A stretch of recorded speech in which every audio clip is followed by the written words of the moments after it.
Pelaksanaannya itu pada orang dewasa itu tidak ini ya, karena kita masih fokus, karena Indonesia negara berkembang, kita masih fokus dengan penyakit-penyakit infeksi yang lain. Jadi Oke. mereka fokus pada penyakit anak-anak. Jadi pencegahannya mulai dari anak gitu. Tapi puji syukur itu sekarang kita udah mulai bertahap gitu. Jadi pada saat ada pandemi COVID, uh, mungkin kaget atau apa ya dengan vaksin pada orang dewasa. Padahal sebenarnya itu jadwal vaksin pada orang dewasa itu ada.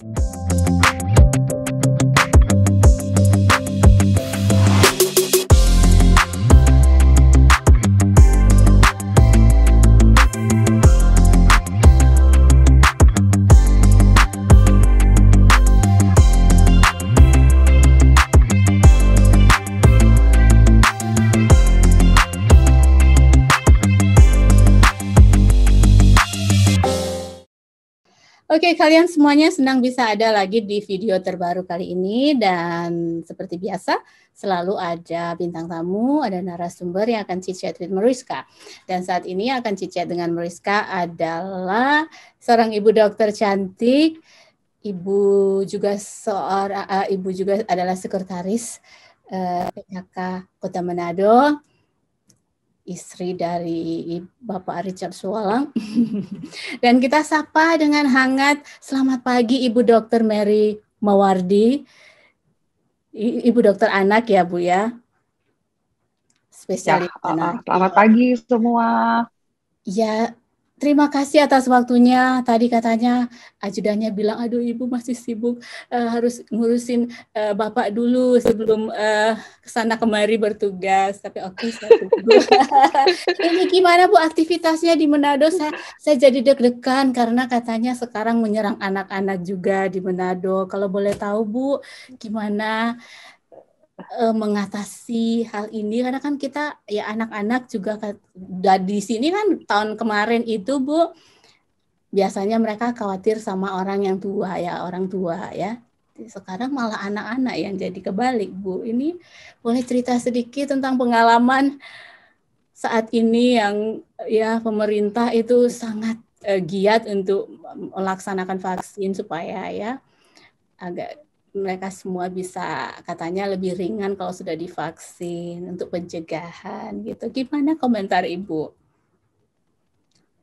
sebagai dokter anak?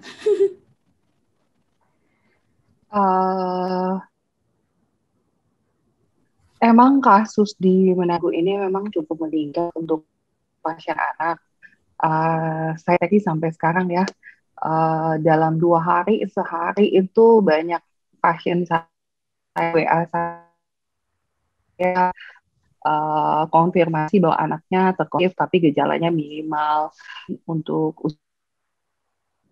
usia 12-17 tahun. Sedangkan untuk 3-12 tahun memang belum, masih dalam masa penelitian. Puji syukur pasien-pasien yang saya dapati sih, ini pengalaman pribadi di tempat praktek ya, sampai saat ini masih dalam gejala ringan. Tapi ada beberapa teman saya, sesama teman sejawat gitu, pasien yang mereka dapati itu ada yang gejala berat untuk anak memang. Tapi Gimana, kemarin Bu? bilangnya anak-anak tuh biasanya lebih kuat, tapi bisa juga kena. Apakah pengaruh varian baru atau bagaimana, Bu? Awal-awal kan anak-anak katanya memang, kuat ya. Iya, anak awal-awal memang untuk varian alfa jarang kena kepada anak-anak ya. Tapi ini kan ada varian baru yang terakhir yang beredar itu varian Delta, dan itu sebenarnya tergantung juga dengan imunitas anak itu sendiri dan wilayah atau lingkungan. Indonesia kan negara berkembang seperti kita ketahui. Beda dengan negara maju ya, dengan iklim yang tropis, itu juga mempengaruhi sebenarnya sih untuk imunitas anak itu sendiri. Oh gitu. Iya. Itu kalau mau cari tahu anak-anak tuh imunnya kuat itu bisa diketahui dari mana Bu kalau boleh tahu? Sebenarnya itu tiap anak itu beda ya imunitasnya. Jadi dia menyerang anak itu pasti dengan gejala yang berbeda-beda. Misalnya anak dengan gejala ringan, anak dengan gejala berat, tentunya sama dengan orang dewasa ya. Ibu Eka ya. Iya, iya. Terserah. Jadi kalau ngapanya ibu saya agak canggung sih. Nggak mungkin dong Jadi panggil, tetap sebenarnya panggil ibu. iya, sebenarnya anak itu sama juga sih dengan orang dewasa, ada komorbidnya. Kalau orang dewasa kan kita mengenal dengan penyakit darah tinggi, diabetes, pada anak juga ada. Cuma hati-hati dengan anak yang ada komorbidnya. Nah, pasti gejala akan lebih berat, dan sebenarnya lihat anak itu imunnya kuat atau apa, pertama sih anak dengan ASI eksklusif pasti daya tahan tubuh lebih baik Lebih baik daripada daripada yang susu minum susu atau kaleng pasi ya. ya. Iya, daripada susu kaleng. Itu penelitian udah banyak dan udah banyak membuktikan karena imunoglobulin G tidak ada di susu yang semahal apapun, dia cuma ada di ASI. Dan tentunya kita lihat aja anaknya. Kalau memang dia gizinya baik dan jarang sakit, itu bisa dilihat dari situ. Sekarang tuh sejauh mana Bu vaksin untuk anak-anak di Kota Manado sendiri udah mencapai berapa persen? Nah, kalau itu sih kita memang kalau pelaksanaannya tetap gabung dengan, karena dari aturannya tetap gabung dengan pelaksanaan untuk orang dewasa. Cuma tempatnya dalam satu tempat tapi dibedain, ini untuk anak, ini untuk orang dewasa. Data yang kami miliki untuk anak itu memang belum ada sampai sekarang, tapi kita punya data untuk orang dewasa. Kalau Manado itu untuk vaksin pertama udah gabung dengan anak-anak ya Bu ya, kita udah capai sekitar 70%, udah 70% untuk vaksin yang pertama. Di Kota Manado itu nomor 1, yang barusan itu nomor 1 untuk satu Indonesia, untuk Kota Manado. Itu yang vaksin 1 yang pertama atau udah dua-duanya? Itu vaksin 1, itu data untuk vaksin 1, kita nomor 1 di Indonesia. Congratulations. Iya, 78, 79, 70-an. Itu nomor 1 untuk satu Indonesia. Itu baru dipublikasi minggu lalu.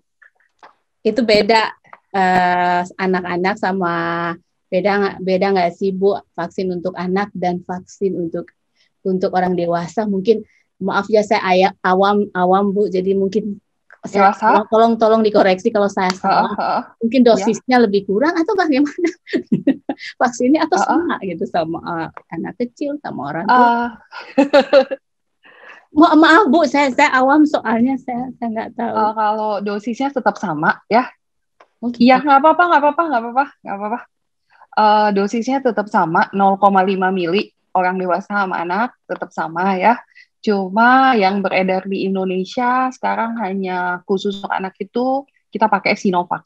Untuk AstraZeneca belum ada pengujian di Indonesia, jadi belum bisa dipakai. Jadi untuk anak kita pakai, untuk mereknya kita pakai hanya masa untuk Sinovac saja, untuk 12-17 tahun, dengan dosis sama pada orang dewasa dan anak-anak sama, 0,5 mili atau 0,5 cc. Cara penyuntikan juga sama. Makanya saya kan, karena saya awam, saya pikir mungkin anak kecil diturunin sedikit, karena waktu itu saya Bu demam 1 hari. Suami saya tangannya tuh kayak dipukul sama kayu terus kuat banget sampai nggak masuk kantor gara-gara sakit. Jadi saya pikir mungkin anak kecil mungkin ternyata sama ya Bu ya. Tidak sih sama, mungkin yang dipakai merek vaksinnya yang berbeda, efek samping yang ditimbulkan pasti akan berbeda Bu, Mbak Eka. Di Amerika pakai Pfizer kemungkinan ya. Ya, Pfizer di sini di Washington State. Iya, pakai Pfizer. Iya. Kalau Indonesia masih pakai Sinovac dan AstraZeneca. 2. Oke. AstraZeneca memang gejalanya lebih, efek samping yang ditimbulkan memang lebih banyak atau lebih daripada Sinovac. Sinovac itu efek samping minimal, tentunya efikasi yang berbeda gitu. Daya tahan penangkal virusnya akan berbeda. Oke, ini Bu, saya agak sedikit saya tertarik dengan beberapa reaksi orang-orang tuh yang takut divaksin. Padahal kita tuh dari kecil kan semua dikit-dikit vaksin kan terbiasa. Malah sekarang jadi kayak gimana gitu Bu? Itu bagaimana Bu? Kenapa ada orang yang ketakutan untuk divaksin? Itu kemungkinan satu ya, Karena Indonesia itu sebenarnya kita di Manado itu lebih sering vaksin pada anak-anak ya. Kalau pada orang dewasa itu jarang sekali gitu. Padahal jadwal imunisasi pada orang dewasa itu ada juga, sama seperti di Ya, sama. negara Saya Amerika. divaksin Iya, juga di sini. iya karena di Amerika saya tahu itu pneumokokus, influenza itu wajib di sana ya, Bu ya, Mbak Eka ya. Iya, saya Kalau setiap di Indonesia, tahun iya influenza flu kemungkinan shot. ya. Setiap tahun Iya flu flu, shot. Terus iya. begitu di sini waktu mau pengurusan green card setelah Mm-mm. menikah, saya divaksin lagi, Bu. Bayangkan. Iya, Tetanus diulang lagi. Di sini MMR, ada iya, measles, mumps. Di sini ada mumps, mumps dan ya, rubella. Iya, rubella. Jadi kita iya, ya, rubella. MMR vaksin lagi. Jadi Iya, selama vaksin di tangan sampai pneumokokal juga. Kayak saya tahu di Amerika pneumokokal juga wajib ya, untuk ya. orang dewasa atau orang tua. Sebenarnya di Katanya ada vaksin yang setiap 30 tahun harus iya, sebenarnya standar yang kita pakai di Indonesia sebenarnya sama ya di Amerika. Cuma pelaksanaannya itu pada orang dewasa itu tidak ini ya, karena kita masih fokus, karena Indonesia negara berkembang, kita masih fokus dengan penyakit-penyakit infeksi yang lain. Jadi mereka fokus pada penyakit anak-anak. Jadi pencegahannya mulai dari anak gitu. Tapi puji syukur itu sekarang kita udah mulai bertahap gitu. Jadi pada saat ada pandemi COVID, uh, mungkin kaget atau apa ya dengan vaksin pada orang dewasa. Padahal sebenarnya itu jadwal vaksin pada orang dewasa itu ada sama gitu di Amerika dan di sini seharusnya sama gitu. Sama cuma mungkin karena mungkin Iya, gara-gara itu jadi takut ya Bu ya. Kita masih fokus pada anak-anak gitu. Anak-anak aja kadang-kadang orang tuanya masih malas, masih ada kelompok yang anti vaksin gitu. Mereka masih menganggap bahwa anaknya tidak perlu divaksin, itu masih banyak di sini. Jadi itu yang menjadi kendala sebenarnya. Jadi pemerintah masih fokus untuk anak-anak. Imunisasi dasar gitu sudah disiapkan oleh pemerintah, karena seperti yang tadi dikatakan MMR itu mumps, measles dan rubella itu wajib untuk anak-anak gitu. Sekarang udah wajib untuk anak-anak, dan untuk HPV virus juga udah wajib sih untuk anak remaja sekarang, dan itu gratis oleh pemerintah. Oke. Ini saya punya pengalaman lucu di sini. Waktu 2 tahun kemarin suami saya dapat shingles di hidung. Iya. Saya belum dapat, saya nggak tahu, saya lupa Bu. Waktu itu di Indonesia masih kecil dapat pernah dapat apa itu namanya chicken pox. Waktu itu kita tahu antara masih ingat atau enggak ya. Tiba-tiba kita kena chicken pox di usia 48 tahun atau 48 tahun. Dokternya bingung, kok bisa ibu dapat chicken pox dari mana? Ini dokternya bingung. Terus setelah diperiksa, saya kena dari suami yang kena measles. Setelah divaksin ya, divaksin kembali. Iya. Saya juga. Pokoknya vaksin sana, vaksin sini. Iya, saya tahu di Amerika wajib. Jadi itu aja ya, mungkin kan. Nggak perlu kan mindset, Bu, ya. Nggak ada mindset orang kan, kita merubah cara berpikirnya ini yang susah kan. Jadi jadi itu yang menjadi kendala sebenarnya di Indonesia ya. Dan Indonesia juga negara kepulauan ya. Transportasi dan lain-lain untuk pengangkutan vaksin itu memerlukan syarat yang khusus gitu. Oh iya. Iya. Mungkin itu menjadi kendala gitu sebenarnya. Ya, Tapi pemerintah sekarang lagi berusaha lah untuk gencar-gencar, walaupun ada masih masa pandemi COVID. Kami dokter anak tetap menganjurkan imunisasi dasar harus tetap dilaksanakan gitu. Iya. Karena ya masa anak itu merupakan masa depan bangsa, menentukan kemana kita. Iya. Terus Bu, cara untuk gimana mau kasih tahu anak cuci tangan, ya kan anak-anak Bu, susah kita kalau kita ada bersama mereka mungkin mudah ya Bu ya, kita kontrol. Tapi kalau mereka tidak sedang dengan kita, ada di sekolah atau di mana lagi bermain, kan kita susah kontrolnya Bu. Gitu, iya. Apalagi sekarang dalam masa PPKM ya, kita untuk sekolah kita masih daring atau online, belum ada sekolah yang berani buka apalagi di gelombang kedua ini masih tinggi-tingginya, tentunya ini peran dari orang tua itu sangat penting di rumah, karena anak kan full lebih banyak di rumah, bukan di sekolah ya, Mbak Eka ya. Jadi, Dari kecil kita harusnya ngajarin anak itu cara hidup sehat, bagaimana 6 langkah atau sampai 7 langkah cara mencuci tangan yang baik sesuai anjuran WHO. Itu kita ajarkan kepada anak, dan lama cuci tangan itu harusnya kita juga ajarkan kepada anak. Dan dari kecil seharusnya, karena anak itu bukan miniatur orang dewasa, anak itu punya bertumbuh dan berkembang. Itu peran serta orang tua. Dan apalagi di masa pandemi ini saya rasa sangat-sangat jadi beban bagi orang tua, karena satu hari di rumah anak gitu.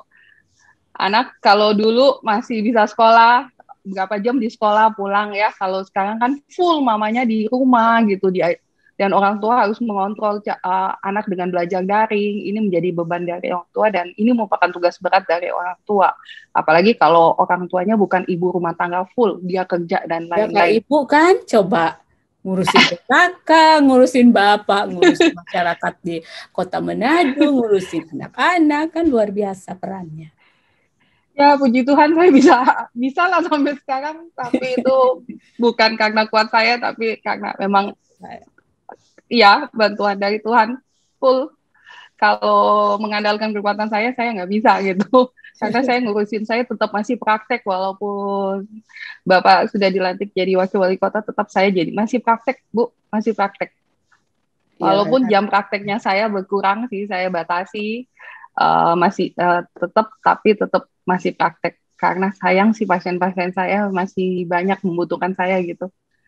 Saya prakteknya bukan di Manado, Bu, jauh di Minut. Oh ya ampun, jadi ibu bolak-balik. Iya. Tapi ya itulah resikonya, tetap harus.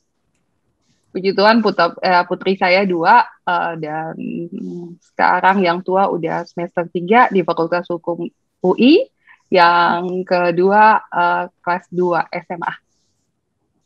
Di Jakarta atau di Manado? Di Manado. Yang kedua di Manado.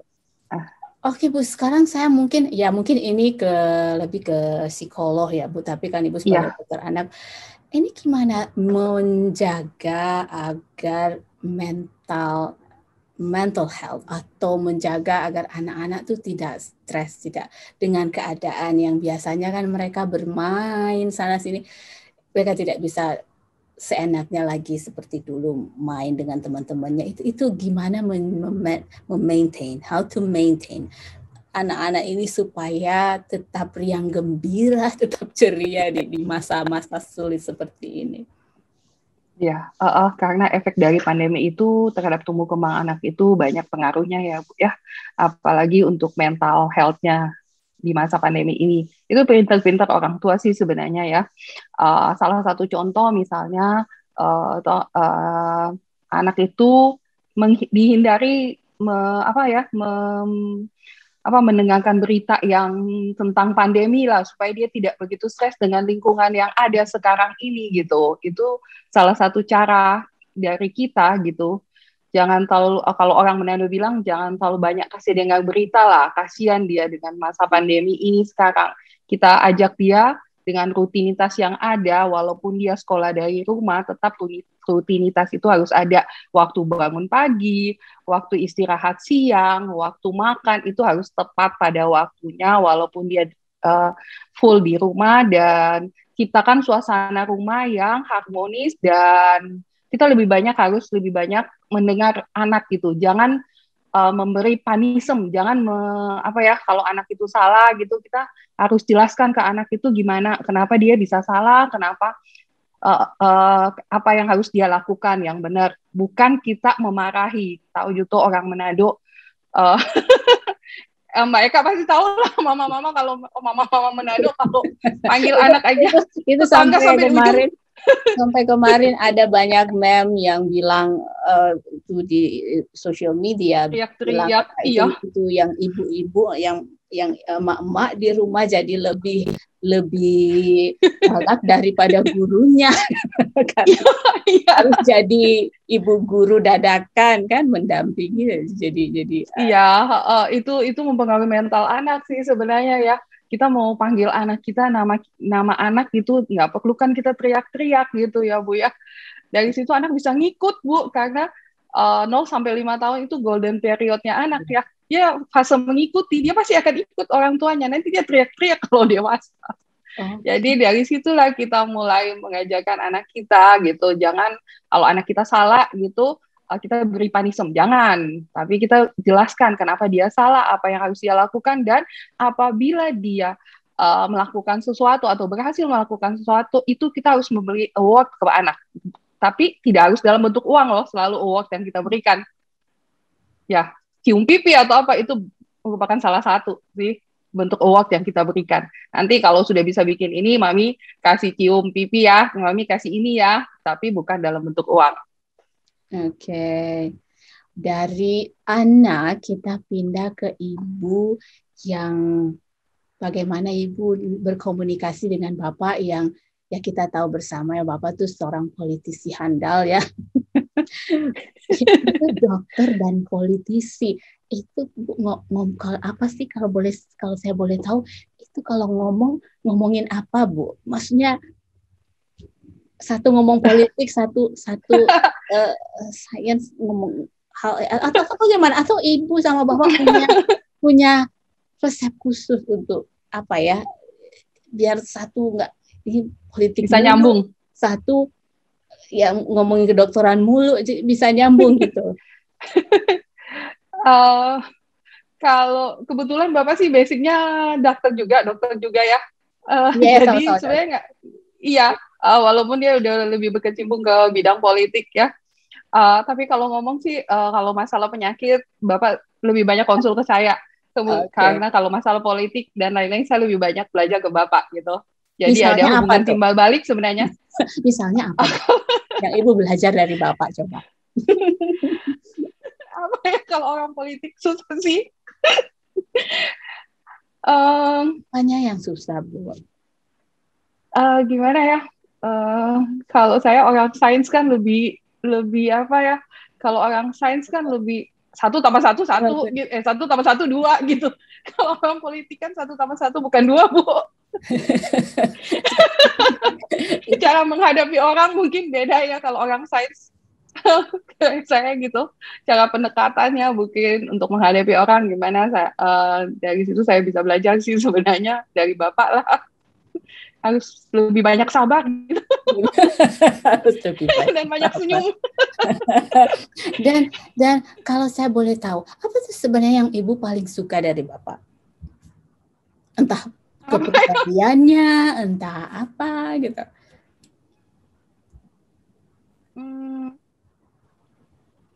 Aduh, ini susah ini pertanyaan.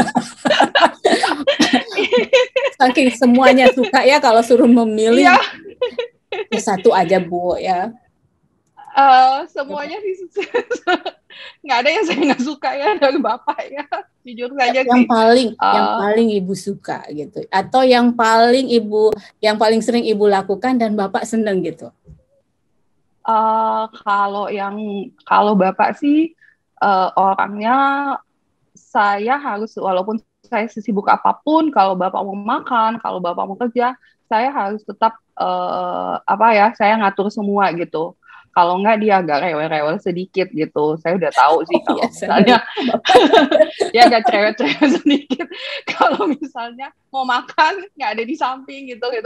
Kalau kecuali kan di luar rumah ya. Kalau di rumah saya harus dampingi, apalagi pagi-pagi saya harus siapkan semua. Itu memang Bapak yang Bapak inginkan gitu. Kalau saya nggak lihat gitu, misalnya saya kecapean atau apa, dia agak-agak paling sampai malam agak bete-bete sedikit. Saya udah tahu sih. Jadi tapi udah biasa lah Bu, udah 19 tahun saya bersama kan Bapak, saya udah bisa sih memahami karakternya. Dia orangnya lebih lebih fleksibel dan lebih kalau laki-laki kan lebih dibilang ya, dia lebih bisa friendly kemana-mana. Kalau saya kan orang medis atau orang medis science tuh agak lebih kaku sedikit sih, atau lebih terjadwal gitu. Kalau saya ya begini harus begini, jam begini, kalau Bapak kan enggak. Itu beda aja. Kalau sama konstituen Bapak tuh gimana tuh? Ibu juga ya. Ya mau tidak mau saya harus bisa dampingi Bapak, mengikuti ritmenya Bapak lah Bu ya. Mbak Eka ya. Iya. Mau tidak mau harus. Tapi udah lama sih saya akhirnya bisa menyesuaikan lah Bu, bisa menyesuaikan. Oke, terima kasih Ibu Dr. Mary Mawardi, terima kasih atas waktunya. Senang bisa chit-chat. Saya lihat saya banyak sekali lihat Ibu di foto karena jauh ya gitu. Kita tadi kita udah mungkin ngobrol-ngobrol dikit lah ini karena jauh. Saya yang terima kasih loh udah diberi kesempatan loh. Sebenarnya udah lama ya. Iya, kita tuh ngejar udah berapa Ibu, bulan. Saya minta maaf, saya ngejar-ngejar Ibu udah kayak ngejar apa gitu. Nggak masalah Bu. Cuma saya aja yang minta maaf karena sebenarnya udah lama, udah rindu, sangat rindu sih untuk ini. Tapi ya itulah masalah waktu lah ya Bu ya. Ya, dan saya lihat praktek. Juga sibuk dengan Ibu Wali juga kan berdua ke sana. Iya. Dan saya juga masih praktek. Masalahnya saya masih praktek kalau mungkin karena itu profesi yang nggak bisa ditinggalin ya Mbak Eka ya. Praktek itu iya. Nanti kan jabatan hanya pemberian Tuhan, kalau profesi itu seumur hidup harus saya jalani gitu. Sebagai dokter. Oke, sukses. Anak, iya. Sukses dengan karirnya, sukses mendampingi Bapak sebagai Wakil Wali Kota Manado. Salam buat semuanya, salam sehat ya. Terima kasih atas waktunya, salam buat Bapak. Kapan-kapan Bapak boleh izin sama Ibu, boleh nggak? Boleh. Boleh. Kalau di medsos Bapak kalau di medsos memang Bapak lebih aktif dari saya, Bapak lebih muncul. Di Instagram, di TikTok dia lebih muncul dari saya. Oke, nanti yang penting udah izin Ibu ya. Oke. Iya, silakan. Terima kasih Ibu Dokter.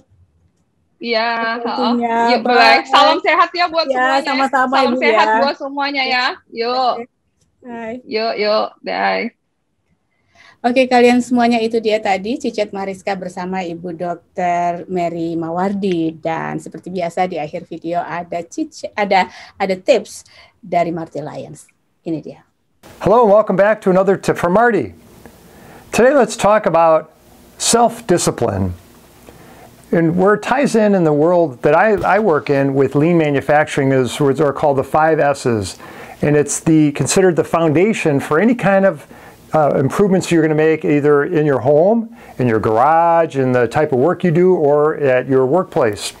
And the 5 S's are, it's because you can use words that all start with an S, is sorting. So you're sorting used items from unnecessary items. You're setting them in order. So instead of having tools like this and this all over, you may just put them so they're all in order and easy to grab and use. The third one is sweep. You're trying to create a visual sweep so at a glance you can look around and see is everything in place and can tell the status of the area. Fourth one is standardize, is to take whatever improvements you make in one area and make those similar improvements across all the other areas so it's a standard in your organization. And the last one, to me, is the most important one, and that is self-discipline. I tell a lot of people that if you don't have the drive to go ahead and do self-discipline, if that's not your strength, you might want to just consider bagging the whole thing and not doing any 5S. And the reason why is this, is it's really easy to start things. It's very easy to do. It's a lot more challenging to finish them. And that's the point, is that if you don't have the drive to see something through to completion, no matter how hard or challenging it might be, what you're really telling people is, I will start things and then not finish them. And people will quickly learn that you're going to start something and make a big deal and have a big party and confetti and all kinds of noise and bands and all that kind of stuff. But later on, when the work's tough, you give up. And that's demoralizing people around you when they see, wow, you're not giving up. You do have that self-discipline to do the things that need to get done. They realize, wow, that's pretty inspiring. And more often than not, when they see somebody pushing ahead and forging ahead like that, they will follow. And that's exactly what you want to do.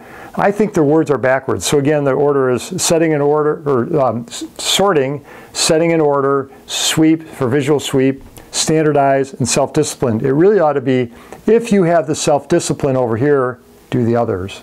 And that's what's going to help make the difference for whatever efforts you make to try and improve your work that you do at home or your work that you do at your job. So there's your tip for the day from Marty. Hope you have a great time watching the show. Please click one of these buttons down here if you have not already subscribed. And we hope to see you again soon. Thanks a lot for watching. Have a great day. Bye-bye.